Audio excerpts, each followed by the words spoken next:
इंदौर के कलेक्ट्रेट में हर मंगलवार को होने वाली जन सुनवाई इस बार भी खास रही। कलेक्टर आशीष सिंह ने पीड़ितों की समस्याओं को सुना, ध्यानपूर्वक सुना और उसका समाधान किया। इतना ही नहीं, वो दिव्यांग शिकायतकर्ताओं से खुद मिलने पहुंचे और उनकी समस्याओं का समाधान किया। कलेक्टर आशीष सिंह तल मंजिल पर बैठे दिव्यांगों से मिले और उनकी समस्याओं को सुना। दिव्यांगजनों ने कलेक्टर आशीष सिंह को अपनी समस्याएं बताई, जिस पर कलेक्टर ने संबंधित अधिकारियों को तत्काल समस्याओं का समाधान करने के निर्देश दिए। इस दौरान रेड क्रॉस के माध्यम से दिव्यांगजनों की आर्थिक सहायता भी की गई और स्कूटी के आवेदन भी स्वीकृत किए गए। कलेक्टर आशीष सिंह ने मीडिया से चर्चा में बताया कि यह प्रयास किए जाते हैं कि जन सुनवाई में आने वाले आवेदनों का मौके पर ही निराकरण कर दिया जाए, ताकि उन्हें असुविधाओं का सामना न करना पड़े। कलेक्टर आशीष सिंह ने कहा कि दिव्यांगों को स्वरोजगार से रोजगार की दिशा में जोड़ने के लिए आगामी 20 फरवरी को ग्रामीण हाट बाजार में विशेष कैंप का आयोजन किया जा रहा है। इसके साथ ही पेंशन से संबंधित मामलों को लेकर अगले मंगलवार से नगर निगम का स्टाफ भी जन सुनवाई में मौजूद रहेगा, ताकि पेंशन से जुड़े मामलों को लेकर लोगों को जोनल कार्यालय नहीं जाना पड़े और उनका निराकरण कलेक्टर जन सुनवाई में ही हो जाए। आज जन सुनवाई में प्रिंसेस स्टेट कॉलोनी के रहवासी भी पहुंचे और शिकायत दर्ज करवाई। मामले में कलेक्टर आशीष सिंह ने शिकायत के संबंध में कमेटी बनाई है। कलेक्टर आशीष सिंह ने मीडिया से चर्चा में बताया कि अगर कॉलोनाइजर की गलती है या अन्य कोई समस्या होगी तो उसका समाधान किया जाएगा। वहीं जो दोषी होगा उन पर भी सख्त कार्रवाई करने की बात कलेक्टर ने कही है। वहीं जन सुनवाई में आज महू के रहने वाले ठेकेदार कुंदन सिंह राजौरिया पहुंचे और कलेक्टर आशीष सिंह को शिकायत दर्ज करवाई। कुंदन सिंह राजौरिया ने मीडिया से चर्चा में बताया कि उनका भवन निर्माण का कार्य है। उन्होंने 14 लाख रुपए का काम किया था, जिसमें विजय पांडे नाम के शख्स से 7 से 8 लाख रुपए लेना है। उनका कहना है कि वो 5 से 6 महीने से चक्कर काट रहे हैं, लेकिन कहीं सुनवाई नहीं हो रही है। जब कुंदन सिंह ने विजय पांडे से पैसे मांगे तो उसने पैसे देने से साफ मना कर दिया। वहीं कलेक्टर आशीष सिंह ने मीडिया से चर्चा में बताया कि मामले की जांच की जा रही है। वहीं कलेक्टर आशीष सिंह ने नकल शाखा और अभिलेखागार का भी दौरा किया। चर्चा में कलेक्टर ने कहा कि रवि अभिलेखागार में प्राइवेट व्यक्ति और आवेदकों की भी एंट्री है, ऐसे में उसे तत्काल प्रभाव से बंद करने के निर्देश जारी किए हैं। कलेक्टर ने साफ कहा कि किसी भी आवेदक को इधर उधर भागने की नौबत बिल्कुल नहीं आने देना चाहिए। मैं 3 महीने से उच्च अधिकारी को चक्कर काट रहा हूँ। मैंने इतने आवेदन दिए हैं, टीआई साहब को, डीआईजी साहब को, एसपी साहब को, सीएम हेल्पलाइन करी, कलेक्टर साहब को दिए, एसडीएम साहब को दिए। आज तक 2 महीने से मेरी कोई भी सुनवाई पे कार्रवाई नहीं हो रही है।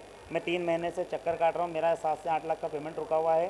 सारे अधिकारी आश्वासन देते हैं, लेकिन आज तक कोई भी आरोपी विजय पांडे पे उचित कार्रवाई नहीं कर रहे हैं। उसके ऊपर सीधे सीधे 420 की धारा लागू होती है, लेकिन उसमें कोई रिपोर्ट नहीं लिख रहे हैं। मेरा भवन निर्माण का कार्य था, जिसमें मैंने 14 लाख का काम करा है। सामने वाले ने 5,75,000 रुपये मुझे अभी तक दिए हैं। इसके सिवा वो जितने भी अभी अधिकारियों ने फ़ोन लगाया, उससे बात करी तो उसने कहा कि साहब मैं तो पैसे नहीं दूंगा, इससे जो करता मैंने कर ले। हाँ, ये 500 रुपये के स्टाम्प पे लिखा पड़ी है। कहाँ का मामला है? ये थाना मऊ अम्बेडकर नगर तेली खड़ा रोड का है। अधिकारी का क्या? अधिकारी ने अभी भी मेरे को आश्वासित करा है। कलेक्टर साहब ने ये कहा कि मैं कार्रवाई करवाता हूँ। अभी तक कार्रवाई नहीं हो रही है। मैं 3 महीने से चक्कर काट रहा हूँ। क्या लगता है आपको? मेरे को तो यही लगता है कि अधिकारियों को चक्कर लगाने ही पड़ेंगे, बाकी कुछ कार्रवाई नहीं होगी। कहाँ आवेदन दिए?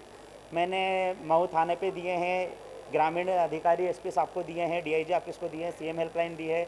सभी उच्च अधिकारियों से मिल चुका हूँ। मैं 3 महीने से परेशान हो रहा हूँ। मजदूर दिन रात गाली गुप्ता कर रहे हैं घर आके। टोटल कितना अमाउंट बना था? अभी तक कितना आया और कितना बाकी है? मेरा 14 लाख का अमाउंट बन रहा है। इंजीनियर भी उसके नफ्ती करके बिल एग्रीमेंट बना के चला जा चुका है। उसके बाद सामने वाले ने 5,75,000 रुपये ही दिए हैं। इसके सिवा कोई भी पैसा देने के लिए वो हाँ नहीं भर रहा है, जो कि उसने थाने पर लिख के गया है कि मैं इसका पूरा पैसा दूंगा। काम खत्म होने के बाद में कोई पैसा नहीं दिया अभी तक। देखिए, जन सुनवाई में जितने भी आवेदक आते हैं, ये प्रयास किया जाता है कि सभी का मौके पर ही निराकरण किया जाए और उनको असुविधा का सामना भी न करना पड़े, बार बार उनको चक्कर न लगाना पड़े। इसी क्रम में जितने भी दिव्यांगजन आते हैं उनकी सुनवाई नीचे ही होती है, जैसे कि उनको ऊपर न जाना पड़े। और ख़ास तौर पर रोजगार से संबंधित और स्कूटी से संबंधित आवेदन जो दिव्यांगों के आते हैं, उस हेतु आगामी 20 फरवरी को जो ग्रामीण हाट बाजार है उसमें एक विशेष कैंप का आयोजन किया जा रहा है, जिसमें स्वरोजगार से और रोजगार से कैसे दिव्यांगों को जोड़ा जाए, इस हेतु वो कैंप होगा। उसकी तैयारी भी हम लोगों ने चालू कर दी है। इसके साथ साथ पेंशन से संबंधित भी कुछ आवेदन आते हैं। इसके लिए भी हमने निर्णय लिया है कि आगामी मंगलवार से एक नगर निगम का भी एक यहाँ पर एक कियोस्क टाइप का लगाया करेंगे, जिससे कि जो पेंशन से संबंधित आवेदन है उनको नगर निगम के जोनल कार्यालय में न जाना पड़े। मंगलवार को अगर कोई आता है तो यहीं पर हम लोग उसका प्रकरण दर्ज कर लिया करेंगे। इसके साथ साथ जो अन्य आवेदक आए हैं, चाहे वो राजस्व से संबंधित हो, पुलिस से संबंधित हो, सहकारिता से संबंधित हो, उसमें कुछ को टीएल मार्क किया गया है, सबको सीएम हेल्पलाइन में भी सबका रजिस्ट्रेशन कराया गया है और कोशिश करी जा रही है कि दोबारा उनको ना आना पड़े, एक बार में ही उनका शिकायत का निराकरण। सर, रेड क्रॉस के माध्यम से भी कुछ दिव्यांगजनों की मदद की गई है? जी हाँ, रेड क्रॉस के माध्यम से भी कुछ फीस और चिकित्सा के लिए जो मदद है वो करी गई है। इस संबंध में हमारा जो नीति रहती है वो ये रहती है कि सीधा अस्पताल को या स्कूल को ही मदद करी जाए, जिसके उसके दुरुपयोग की संभावना ना हो। सर, आगामी मास्टर प्लान की कवायद शुरू करवाई, किस तरह के आधार नहीं, तो क्या उसका जो है कार्य? देखिए, आगामी मास्टर प्लान के ड्राफ्ट का पब्लिकेशन होना है और उससे पहले सभी जनप्रतिनिधियों के साथ में एक बैठक का आयोजन किया जाएगा, जिसमें उनके सुझाव प्राप्त किए जाएंगे, जिसमें कि बेस FAR कितना होना चाहिए, अलग अलग जो रेडियल रोड्स हैं उनके संबंध में उनके क्या सुझाव हैं, या अन्य लैंड यूजर से संबंधित क्या सुझाव हैं, उनसे चर्चा करी जाएगी। उसके आधार पर ड्राफ्ट पब्लिकेशन होगा, फिर सभी जनता की आपत्तियों की सुनवाई होगी और उसके बाद उसको अंतिम रूप दिया मेट्रोपॉलिटन एरिया में देवास को भी जोड़ने का प्रयास। देखिए, इस संबंध में मेट्रोपॉलिटन एरिया का जो एक नोटिफिकेशन हुआ था, इसके साथ साथ एक रीजनल डेवलपमेंट प्लान भी हमारी तैयार करने की योजना है। और जैसा मैंने बताया कि जो मास्टर प्लान से संबंधित जनप्रतिनिधियों की बैठक होगी, उसमें हम लोग इन प्लान्स को प्रस्तावित करेंगे और जो भी उस बैठक में अंतिम फैसला होगा उस पर काम करेंगे। देखिए, एक प्रिंसेस स्टेट का मामला जो 2-3 दिनों से चल रहा है, उससे संबंधित कुछ लोग भी यहाँ पर आज भी आए थे, तो इस संबंध में एक कमेटी बनाई गई है। वो कमेटी जो 3 लोगों की रहेगी, जिसमें एक सीनियर जॉइंट कलेक्टर रैंक के अधिकारी रहेंगे, उनके द्वारा जांच करी जाएगी। अगर कॉलोनाइजर की गलती है या फिर अन्य कोई समस्या है तो उस समस्या का समाधान भी हो, जो दोषी हो उनके ऊपर कार्रवाई भी हो, ये सुनिश्चित किया जाए। कुछ एक लेबर कोड से संबंधित मामला था, जिसमें ठेकेदार के द्वारा पेमेंट नहीं हो रहा है, उसको भी संबंधित अधिकारी को मार्क किया गया, उसका निराकरण जल्दी कराया जाए।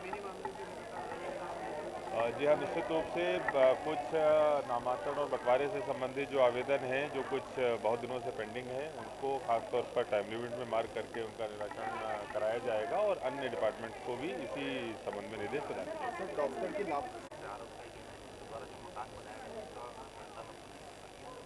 देखिए, ये मामला शायद मुझे लगता है एडिशनल कलेक्टर के द्वारा सुना गया होगा, एक बार देखा जाएगा और उस पर कार्रवाई